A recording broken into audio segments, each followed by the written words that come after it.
From the heart of the United States to the streets of Italy and the bustling boulevards of France, tens of thousands of passionate demonstrators took the streets this Saturday, united by a resounding call to halt the relentless Zionist bombardment on Gaza. These marches, spanning the globe, are testament to the mounting disquiet over the civilian casualties and the agonizing suffering inflicted by its Zionist aggression.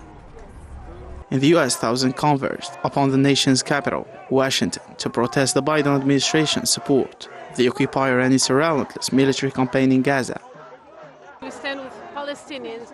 This is a genocide that needs to end. Enough is enough. It can't go on. And we need the White House. We need Biden to listen, because you can hear it out here. Everyone is out here. We're all here for one reason. The killing of innocent people needs to end. Crossing the border to the neighboring country, Canada, thousands of pro-Palestinian protesters flooded the streets of Toronto and Ottawa in the Ontario province, demanding an immediate ceasefire in Gaza. I'm here to demand a ceasefire as a bare minimum to end the violent attacks by the State of Israel against innocent children and civilians in Gaza. A ceasefire is just a starting point. I think as artists we have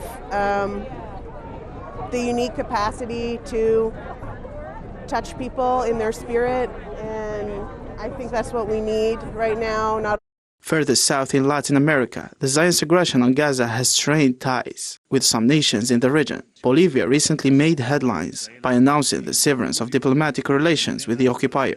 Chile and Colombia, both led by leftist leaders, joined in the chorus of condemnation on the same day, recalling their ambassadors from the occupied territories. It's a clear sign of shifting sands of Latin America's sentiment. The public in these Latin American countries echoes the stance of their governments. Hundreds have taken the streets of Chile and Venezuela, standing in solidarity with the people of Gaza.